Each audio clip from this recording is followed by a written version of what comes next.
discuss the antics of pro athletes, sports politics, and everything in between. No sport nor athlete is off limits. Now, get you a pitcher of wine and enjoy the show. Here are your hosts, Lene and Linnell Fletcher, aka the Fletcher Twins. Hi, ladies and gentlemen. Welcome to a brand new episode of A Picture's Worth 1,000 Words podcast. It's your girl, Nelly Nell. And this your girl, Nay. What it do, boo? That's right. And today is officially, tonight is actually February 29th, but this episode is dropping on March 1st, which is Women's History Month. And we have a special guest. We have an amazing guest on for this episode. I'm going to go ahead and let Nay introduce our guest. Okay, so our first guest for our 2024 Women in Sports series episode is Gigi Speer. She is an on-air personality. She has experience as a professional in-game host for basketball games, a beat reporter at the Barclays Center for New York Liberty and Brooklyn Nets, and she has experience as a host on New York's longest-running sports call-in show on WFUV 90.7 FM. So welcome, Gigi. How are you? Man, I'm great. I'm so happy to be here. I love your little intro too. You guys got that twin intuition down with the timing and everything. That's awesome. I'm happy to be here. Thank you. And you're our first guest for our March long Women in Sports series. So how does it feel to be first? You know, you set the bar. Everybody's gonna be looking at you trying to do what you did. Level on up, man. It feels great. It feels like a dream come true. It feels right. And I think it feels so special because it's a lot of fun to play sports and to work in sports. And so every time I look around and I see my girls there or my mentors or people starting to get into it, it makes me so happy to see a girl or a woman right there. And I know I always seek out the opinion of my female mentors first because that's what matters most to me. And so it really is an honor. Thank you. Okay, so let's just dive right in. So what makes you, so I went on your website. I did stalk you a little bit. Girl, So good. I do have to update it though. I'll be honest. I've been putting that off, but go ahead and stalk. So the first thing I saw was it said on there that you were the athlete's analyst. So what makes you the athlete's analyst? Man, I that's a bar I set for myself, and I'm always trying to hold myself accountable. I literally just got home from the gym before this too, and I used to play sports all the time growing up, and it was just right for me. It was an outlet. It was fun. It was where I got to feel confident and feel like I come from a big family. I'm the youngest of 6, so like when I was playing sports, I'm like, okay, finally I get a little attention on me. And so it's where I really found who I was and who I wanted to be. There were so many people I constantly looked up to. And so to go on and play in college, it was life-changing and it helped me keep on raising the bar for myself. So now in the professional sense, I'm play-by-play, I'm an analyst, I'm doing all this work in sports, and I really, really, really want to treat the sport special, and I want to treat all these athletes with respect because I know how much time goes into it. I was just at the gym for like, I don't know, 40 minutes, and like I literally was thinking about it while I was there struggling, and I was like, dang, like Asia Wilson or like Kelsey Plum is probably out here every day, hours, and then going out there and sprinting in their like late 20s, early 30s, whatever. And I'm like, that is the bar, and I want to treat them with the excellence that they treat their craft. So that's what I think makes me the athlete's analyst. So anytime I cover sport I'm not that comfortable in, I really try and research it and give it the respect it deserves. That's so cool. And 2 points from what you just said. First of all, I could tell you go to the gym because that picture you sent us was you like cut up, and I'm like, look at her. I was like, they use that picture. I want that. And it's so funny because the other day, it's so funny. I was at the gym and I was working out and I was struggling, like you said, like, and then I was like, and I thought about this lady I follow on Instagram, Kayla Nicole, is Travis Kelce, you know what I mean? And I was like, I want a body like her, but I don't know if I can do it. Like cause she be doing it, and I'm like, I can't do all that. Like I'm gonna just have to stick with what I stick with. But yeah, it's very tough. So you have to. It's good that you said that because yeah, give athletes all the credit in the world because it's not easy. It looks glamorous and all that, but they be in there working. They be working it too. And I think the coolest part too is they keep on challenging themselves and constantly growing. And for me, going into playing in college, I'm like, dang, I'm weak. I need to work. I have to get better at every aspect of the game. And I remember looking around at my teammates like, wow, I want to get with like them one day. And I didn't know if I would. I didn't really doubt it, but I wasn't sure how it would happen. And I think like a couple years went by where I was like, all right, I'm going to commit not only to physically putting in the work, but mentally treating my approach to sports as if I was this champion and this winner because I'm on this team of champions and winners. So I must be, right? So I think that switch is something I'm constantly trying to apply in my life now too, of I got to see how very powerful women treat themselves as winners and badasses. And I was like, all right, that's cool. That feels right. So now it's trying to continue that without a team around you. It's so hard, but yeah, everything is possible though. And I make programs, so I can make you one if you want. I might, yeah, I'm gonna have to DM you for that afterwards because I need that body. I need that body. Thank you. That's so funny because it reminds me of a video that I just seen. And I know Beyonce, she's not an athlete, but she's a woman, like a powerful woman. And this NFL player, he said he went to her concert, and when he left her concert, all he could think of and say to himself was, I'm not working hard enough because this lady just motivated me, and I realized I'm not working hard. I want to be working as hard as her. So women, we influence men as well. I thought that was really cool that he said that he That admitted. is beautiful. That is beautiful. Yeah, she puts in her work on stage in heels too. Oh my God. Yeah. So you mentioned you went to college. So did you major in anything regarding sports or anything in that capacity? No, not at all. I majored in political science and I Okay. minored in Italian studies. So I don't use either of those Nice. right now. Besides like when I read the news or cook something. But I think what both those things help me is really working on communication. So like writing, with political science, I think you learn the system of things and you learn how governments operate on a large scale. So for me, I'm looking at how does this team operate as a team? How does this league operate? What needs to be fixed?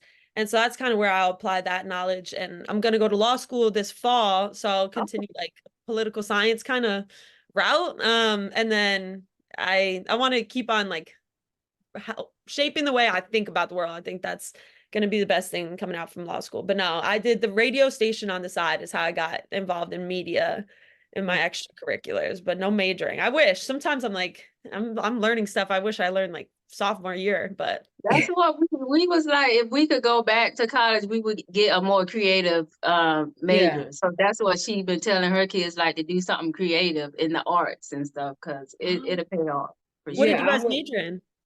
I majored in finance, but I work in finance, so it happened to work out. But yeah, I Yes. majored in marketing and I have an MBA. Okay. Yeah, I don't do anything. I did for a little bit do something in marketing, but very little. But I'm a paralegal right now, so it has Ooh. nothing to do with marketing. Oh my God, you're doing the work of an attorney. Good for you. Correct. Like we literally do all the work and the All the work attorney gets all the glory. and big paycheck. Yeah. So are you a fan or more of a fan of any sport in particular, or do you just like them all as a whole? And like what started you into sports? I know you said you had a big family, so did they play sports also and that influenced you? Yeah, I tried to compete with my brothers growing up. That was a big thing. Like four brothers and then me and my sister, and she wasn't that into sports, so I never saw her as like, all right, we're gonna go out and play catch. But like my brothers and I'm like, I'm gonna throw it as far as they throw it, or like we would wrestle. Whew, that I was like, I got to get my strength up. So yeah, they definitely influenced me. My oldest brother played baseball, and then the two below him football, and then the other brother baseball. So it's definitely in my family. And I think my dad helped me a lot with his knowledge. He played football in college, but was really good at baseball and basketball. So he kind of shaped me where he would give me knowledge about the game, sometimes too much. I think, when you're a kid and you're like, all right, I don't need all that right now. I know what I did wrong. But I think the sweetest day of my life was my last softball game ever. I saw him cry. I'm like, I don't know if I could curse on this, but got your butt, got you. Like, I see the tear coming down. And I think we really bond over sports. So yeah, he influenced me a lot. But I think for me, I really like softball. I think now after playing, it's like reshaping my whole relationship with it. I just got back from spring training, so that's baseball, and I was like, oh wait, I forgot how fun baseball is too. So I'm open to that, but I think my bread and butter right now is basketball. That's I love watching, and I think especially for women's sports, it's so promising. Did you play basketball any, or was it just softball? Yeah, I couldn't shoot though. Couldn't shoot, but I played basketball and volleyball and softball in high school, and I was a big rebounder and would get my steals up, but probably would foul out before I made the three. That's so That's funny. funny. Nick, remember we wanted to go out for our softball team, but we never made it to the tryout practice. Yeah. I don't know why. We always got distracted because one of our friends was like, y'all should come out. I think Blaine, she was on the team. She was like, y'all should come out. We never made it out. We never made it. But yeah. we never made it there. That's funny. You like basketball. March Madness is coming up. Do you have any favorites or any standouts, any Cinderella teams? Yeah, I'm gonna go on the men's side. I'll go Connecticut. I'm from there, Okay. so I'm gonna say they'll do a little repeat. But I know it's a tough competition of men's college. Same thing on the women's side.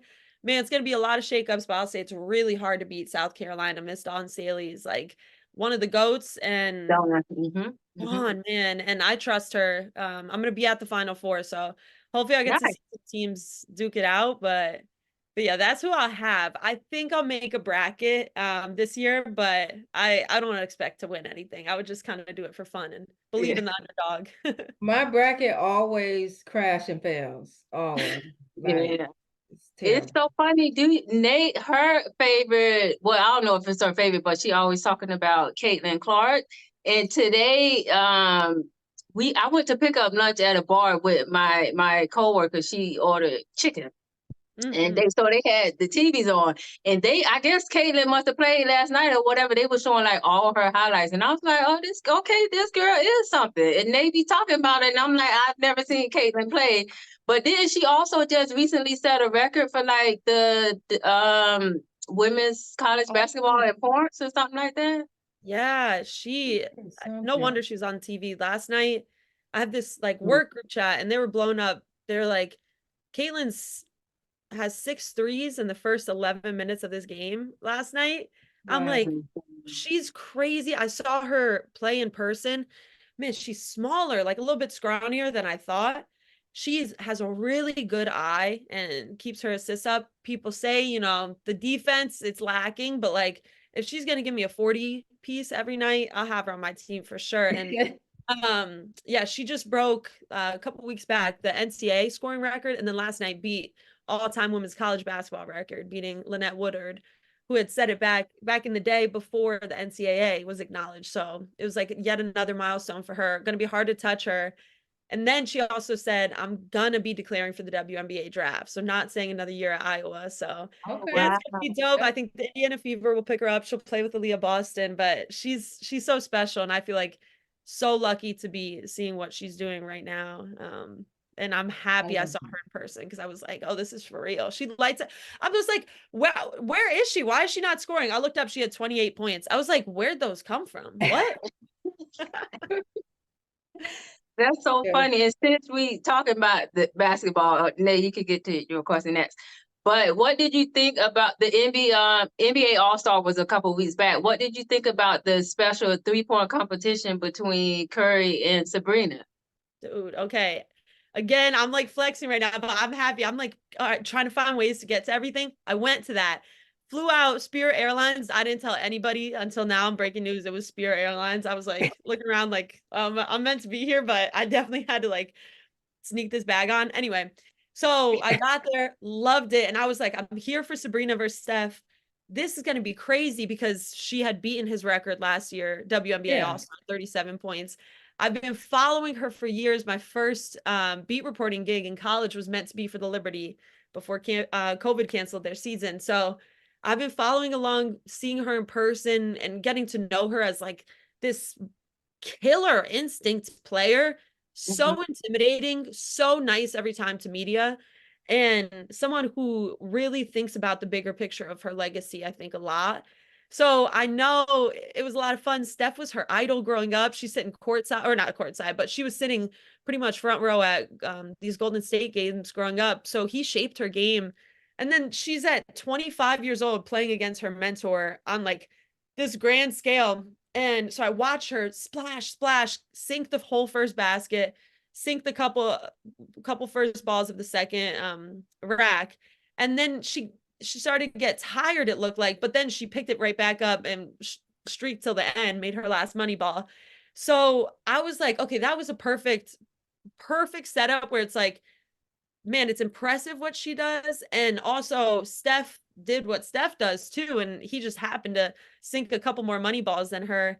And I was like, okay, that was dope because she got to just go out there and play basketball, which she wants. And she wants it to be a conversation of shooters, not just female shooters. And so to go and hear from her in the press conference and be like, I'm happy with how this went. Of course, I wanted a round two because she has that dog in her, but I think it was a really good thing. And I think she might be joined by Caitlin Clark next year. I was going to play. Yeah. I was going to say, do you think they should make this like an annual event at the All-Star game or Yes, All-Star event? they should. And the Final Four this year for the women's game is going to have an all-star team for the first time too. So it's going to be cool to see what Caitlin does there. And I mean, if she's chosen next year, I'm sure she'll show out. But also like Kelsey Plum, there's so many players currently in the W, I think that could do great work alongside her too. Sammy Whitcomb, I don't know if she's still playing, but she was fun to watch for the Liberty. And then Maureen Johannes, like another Liberty player. I'm just thinking players I know I've seen in person, but there's so many who could shoot the three. So yeah, I wasn't surprised she showed out. Oh yeah, I was definitely rooting for her for girl power. And I was also impressed that she chose to shoot from the NBA 3-point line and not the WNBA 3-point line. So that was impressive. Like she wanted to be on the same level. And I was like, Steph only won by 3 now. He almost lost. Exactly. Yeah, he knew it wouldn't be easy. He just had the timely money balls too. I was like, dang, Steph. I was kind of hoping he missed one, but I know he would never do that on purpose. So so funny. Okay, so with you being a woman working in the predominantly male industry, sports, what are some of the obstacles that you've faced? And on the other hand, what are some of the perks that you've had the opportunity? yeah, I have very few pet peeves, but one of them is if I'm in the room with maybe a couple people and we're all working in a sporting event, but I'm the only woman, if someone ever asks like just a question to the guys or is just talking to guys, I'm like, okay, I lost respect for you, and that's a shame for you because like this could have been a great conversation. But yeah, I think stuff like that, it's like it's really frustrating. I think especially if I didn't play a sport, I wouldn't feel as confident, honestly, because I think not only did it like just build up confidence in my regular life, but it kind of feels like, okay, well, I have a little bit of an edge because I'm thinking about the game in a different way.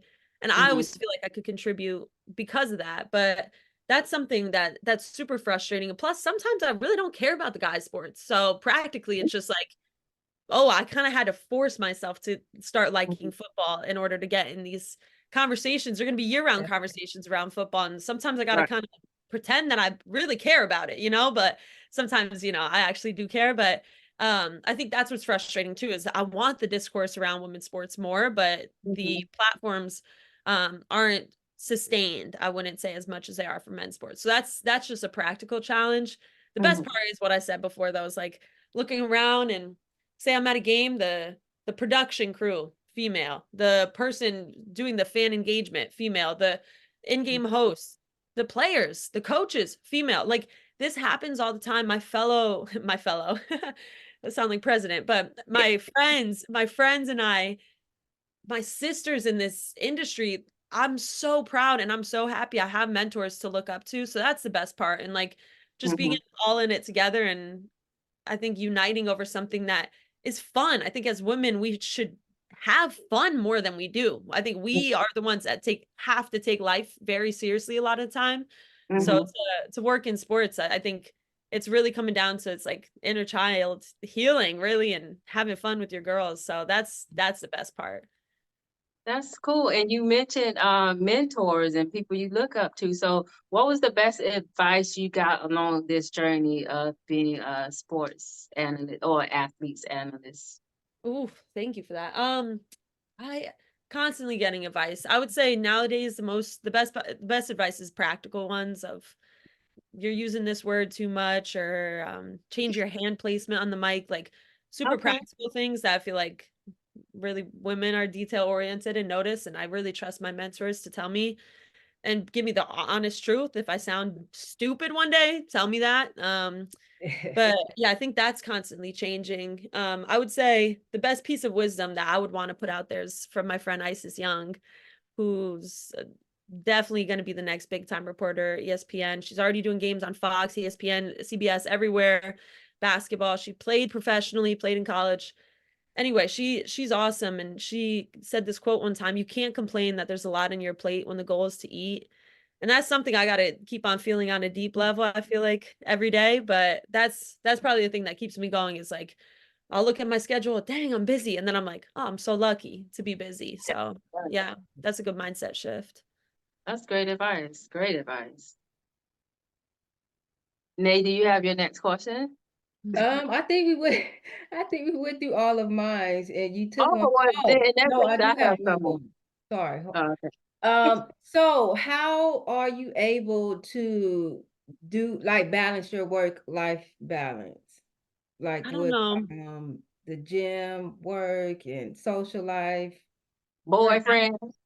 Ooh, dating. Yeah, I don't know. I think for me, it's like a day-to-day thing, and it's a struggle, like little red-eye flight this morning. And then it's like, there's so much I want to do, but also learning like to really be present where I'm at is probably the biggest thing. I got this bracelet on me. It says "Be where your feet are," that I got from like a little camp I used to coach at. So I think that reminder helps, but practically I'm not one to plan out far in advance. So I don't make it easy for myself, and I say yes to a lot. So I think learning more and more what I actually, it's worth it to say yes to, and also learning to plan and get prepared in advance is something I learned in college. I'm trying to bring back to my adult life, but it's hard. I don't know. Every day is different. Go It with is the very flow. hard. Spontaneity is great as well. So I also stalked your page, and I read that you like to interview people with unique stories. So what is one of like the most unique stories that you've heard from one of your interviewees? Yeah, I would say last week I interviewed Vinny Curry. He played on the Eagles, won a Mhm. Super Bowl with them, I think, what, I don't know, 2012, 2014, something like that. And I was reading up about him in preparation, and what struck me was how much life he had been through. Like 2020, he got traded or picked up by the Jets, and at that same time, going into training camp, his brother passed away. And I think I I like knowing the full story as much as I can going into meeting someone, so I could be prepared. But asking him not just about how he got through that, but also why his brother inspired him even after he passed away to now get his master's and want to be an athletic director, even though he had a great career in the NFL and he really doesn't need to. Mhm. And I remember he was like, "How do you know that?" And I was like, "Vinny, man, like I I'm looking for that." And I think that struck me, because it's like, sometimes I'm like, wait, how does everybody get through every day, not just with to-do lists, but like with deep things and real life stuff that happens all the time? It's hard. And so I think that's something that really stayed with me because I feel like we connected in a way that it's like, all right, this is life. It's beyond this. And plus he's constantly like trying to get better and do it in memory of someone that he doesn't really get asked about a lot. He gets asked how hard he hit someone or like, you know, what it feels like to tackle this person, yada, yada. But like the real deep down stuff, I think it was nice to connect with him on that. So I would say Vinny Curry, shout out him, Mr. Get Flea. He looked fly too. So yeah, shout out Vinny Curry. That's so cool that you decided to explore that side of the journalism. Yeah, because like you said, anybody can ask you about football, what training or a game or anything like that. But the fact that you go in deeper and want to hear those unique stories, that makes you different. So I think that'll definitely take you far in this industry because people like those in-depth interviews. They like to get to know the person behind the TV and the glamour and all that. So, because you know me, I watch documentaries because I need to know what's going on behind the scenes. Okay, I need to know. Are you But gonna watch no, the Wendy one or no? oh, Wendy I watched that. Williams? I already Oh, watched it. how was it? I feel like I'm about to have my heart broken if I watch it. I think because me, I was a fan, and I actually went to one of her tapings when I lived in New York. Oh no, I went before I moved to New York, and it was on my birthday, and she looked at me and said, "Happy birthday." Okay, But you win. You win. but no, it is sad because you're not used to her like that. And I know today, or either maybe a day or so ago, the producers did come out and say they wish they would have stopped filming once they learned she had dementia. Because Yeah. it's not the same Wendy. She looked like she lost so much weight. She was already very thin. She lost so much weight. She has an alcohol problem, and certain people around her still allowed her to drink.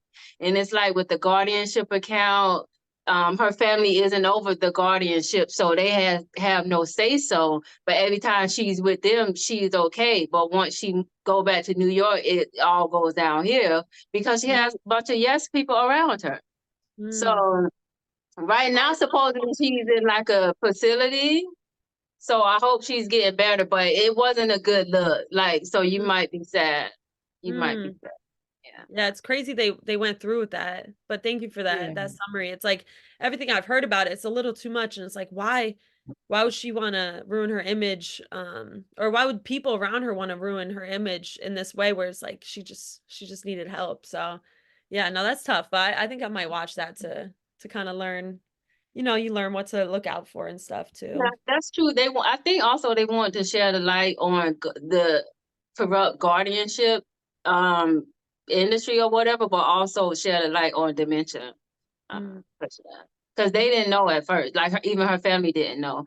When her son was, I guess, her medical proxy, that he was the first to find out, oh, she having early signs of dementia. So they should have stopped filming once they found that out, but they didn't. So. Yes. I don't know the age of your audience, but if it's any older people, man, it's so tough too because now like you're not gonna get the typical I got lost going to the store. Everybody's using GPS, so there's not like those telltale signs of dementia and stuff. But it's definitely sad. It's hard to go through that as a family. Yeah, it is. Are you done with your questions? Yes. Get into if you've seen like a few of our episodes or clips, you know that our show is based around not typically like the sports statistics, but like the off the court, off the field scandals, if you want to say. So we wanted to bring up one to you and hear your thoughts about it. So I think but no, the difference is we try to make light of it, right? Unless it's like about a death or something. Like, so we try to bring a comedic side to it, right? So a few nights ago, the Heat played the Pelicans, and I'm not sure if you heard about it or not, but there was a brawl. That's how they titled it. In a game, some players got suspended for some games as well. And it involved Jimmy Butler, Najee Marshall, Zion Williamson. So basically Zion was fouled on hard foul, but at the end of the day, they deemed it as a regular foul, a common foul. So, but anyway, it looked hard, right? And then so Najee choked Jimmy Butler. Put They him in a said chokehold. that's what the article said, but I watched the video. He did not put him in the chokehold. He didn't do that. He choked him for a little bit. It wasn't even that deep, but whatever. So of course Jimmy was trying to get at him, but it was so many people in between. They couldn't get at him. But then all the way over here, that had nothing to do with nothing. Two other players got into it. Those were Jose Alvarado and Thomas Bryant. They got into a fight. Oh my gosh. Those were the two that got suspended for 3 games. Jimmy only got suspended for 1 game. And it's sad because, hold on, let me find my place. Sorry. For instigating and engaging. Okay, so he instigated and engaged Jovic. I hope I'm pronouncing that correct. He got suspended for 1 game also for leaving the bench. But a lot of the whole teams left the bench. So I'm wondering why they singled him out, because everybody left the bench. But so what do you think about this? First of all, before let me go. First of all, you talking about he choked him a little bit. What is that? A choke is a choke. So that's A. And B, and B, you said Jimmy got suspended for engaging. How he got suspended when he was the one getting choked? That's crazy. Instigating and crazy. engaging. Because he was trying to get at Najee. Oh, But okay. he couldn't, it was too many people that had got in between. I think, like, if we're making light of this, man, when Jimmy Butler came into media day emo, we should have known we some talked stuff was about about to go that. crazy with this season. He came in piercing his flat hair. Yeah, no, I mean, Jimmy, I love Jimmy, and like my thing is I like watching things like this. Like last night at the airport, there was some chaos going on, and I'm like, perfect front row seat, not me involved. I'm watching though. And like when I was a kid, I'd love watching like base clearing fights in baseball. So I think it's working. Like maybe we could put a conspiracy theory out there. Maybe this is part of that NBA script. Like, let's get more people to watch. We have the in-season tournament. That worked. What do we need now before finals? Let's get more players, like let's get like the more players suspended or something like that. I don't think that's true, but you could say that. So yeah, to make light of it, maybe I would say that, but yeah, I didn't watch it. I wish I could say I watched it, but I didn't. But yeah, no, it's tough. It's tough when things like that happen because you want to say it, like treat everybody like a human, you know, you don't want people to fight, but it is entertaining. And people are talking about it, and we're always going to talk about what's the most entertaining. It's Yeah. definitely entertaining, but yeah, I didn't see that either. I have to go see the video. I just got the notification on my phone. I get all like ESPN notifications, and I'm like, what? Somebody put him in the chokehold. Like, what did he do to them? Like somebody got to do something to you for you to get put in a chokehold. This is crazy. These people who come up with these headlines, they just do it for clickbait. Cause unless I'm wrong, I thought a chokehold was like, What Draymond Green did to the guy, that was a chokehold. yeah, Remember? He ran. it was nothing like that. Like a headlock. That's a chokehold, right? Am I wrong? No, that's what I would think. Yeah, that's what I would That's think. not what happened though.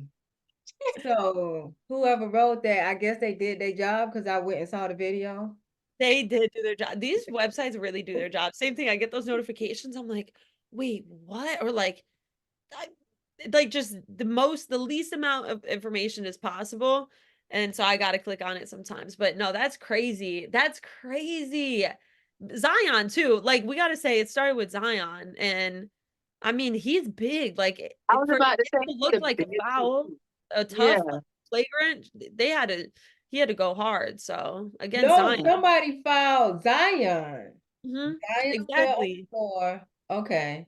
And then I think Jimmy was trying to like clear the area while the other teammate, while Najee was coming over, you know how they pick up their player. And so initially pushed Jimmy out the way. And then Jimmy pushed him back, and then that's when he choked Jimmy. Oh, wait, I So could ask you guys, it's like twins. Say you were playing in a game and someone like really fouled your twin hard. What would you do?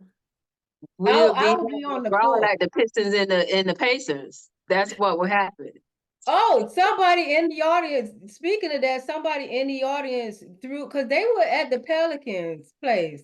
So, or yeah, that's what it was between, right? Somebody in the audience threw something at the Heat players while it was going on. And that reminded me of that. Oh, That's But crazy. no, Now I would that be on is the wild. court. I would be Do you, on the court. I was just at a birthday party at a indoor trampoline park.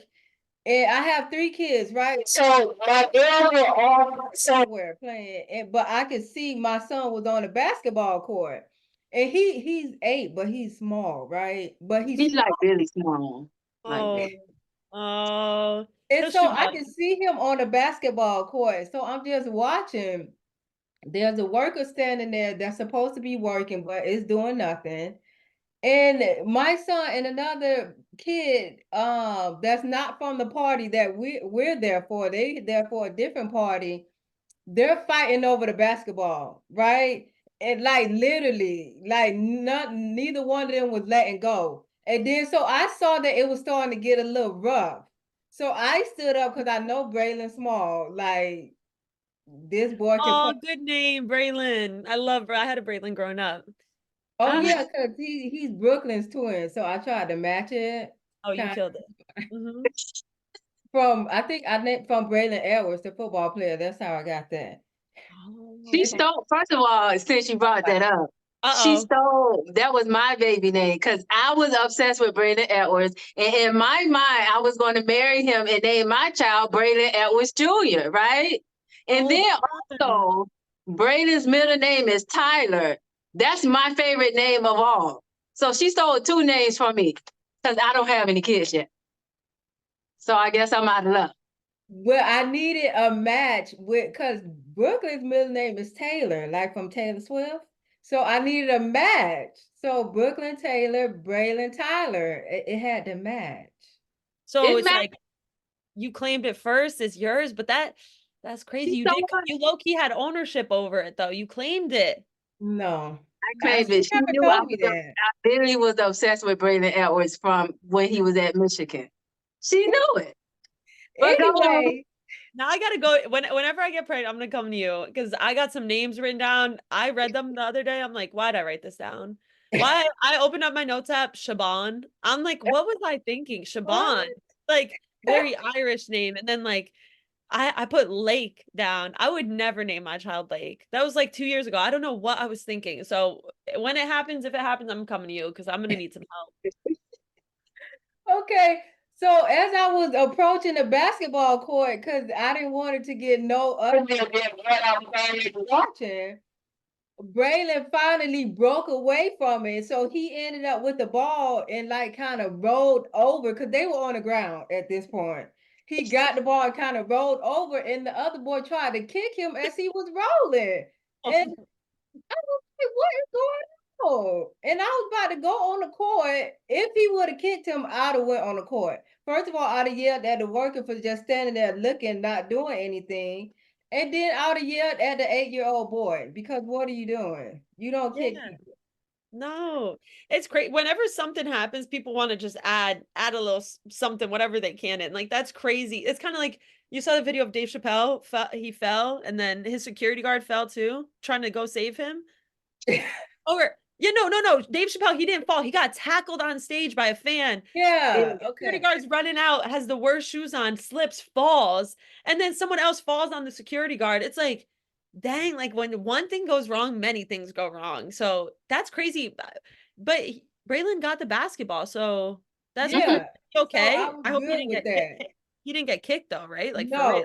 I'd have been on the court. Like, yeah, if I see somebody on the court, like what you said, if she was on the court and somebody fouled her hard, I would be on the court because no, that's Same. not how we play.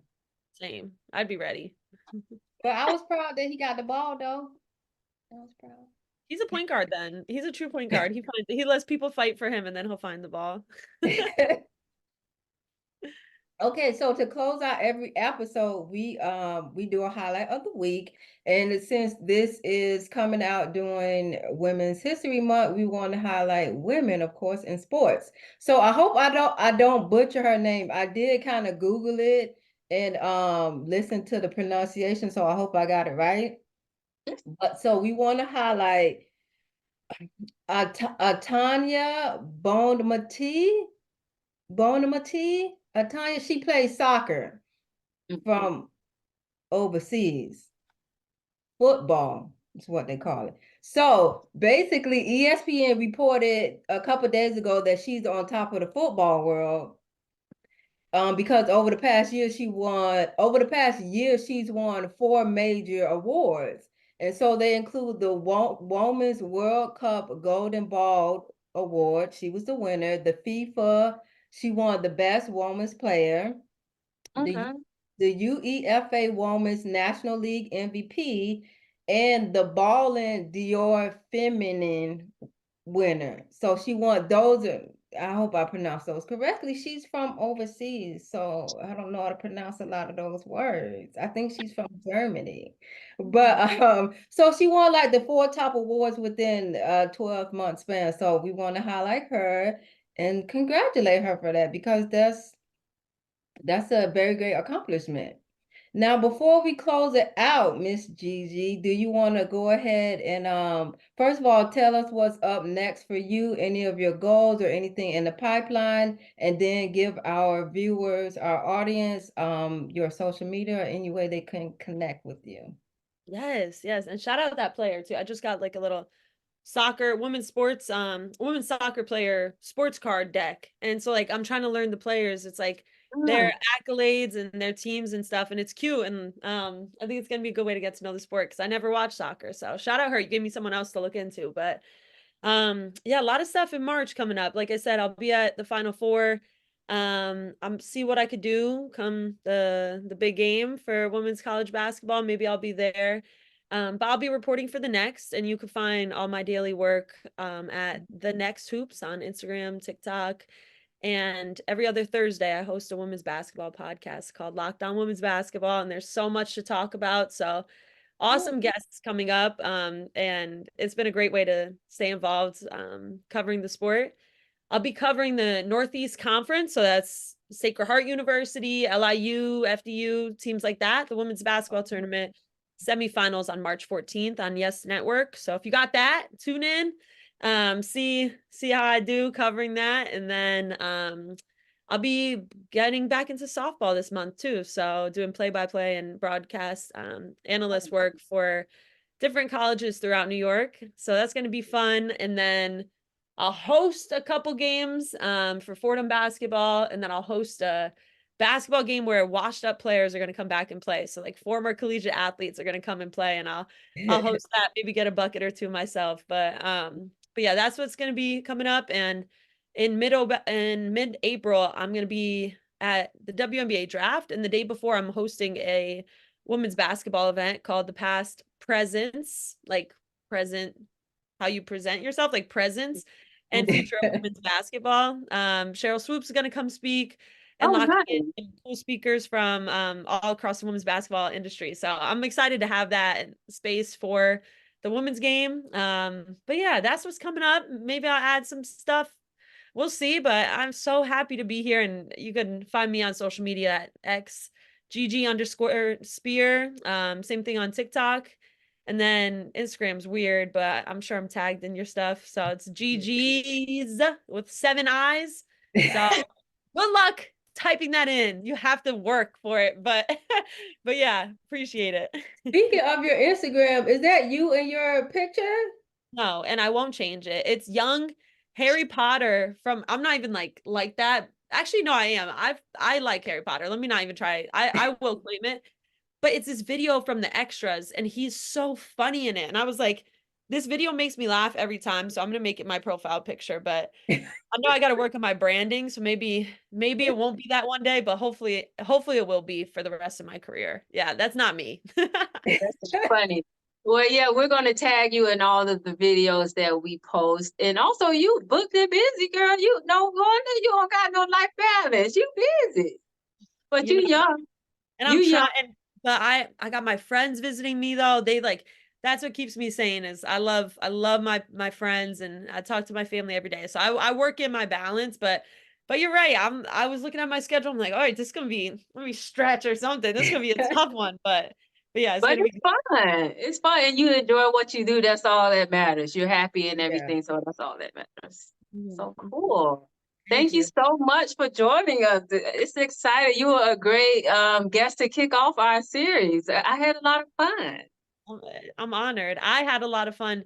You guys are funny too. This is like the most fun I think I've had on a podcast. So yeah, you guys, it's a great dynamic. I got to tune in to more episodes, but yeah, I appreciate it. I'm happy to be day one. That's dope. Yeah. Thank you. Thank you so much. And then you got anything to say before we wrap it up and get out of here? Nope. That is all. You can close us out. Perfect. So thank you, Gigi, again for coming to join us. And everybody who's tuned in, please continue to listen, share, subscribe, do all that good stuff, like, comment. Just get the word out. Word of mouth is the best way for us to keep growing as a brand and as a podcast. And thank you guys for tuning in. And please come back next week. We'll see y'all then. Bye. Bye. Hey y'all, thanks for tuning in to this week's episode of A Picture is Worth 1,000 Words with yours truly, the Fletcher Twins. Make sure you join us every week and rate, comment, share, and subscribe. Don't forget to hit up our email at podcast.1000words@gmail.com with any questions or topics you'd like to hear us cover.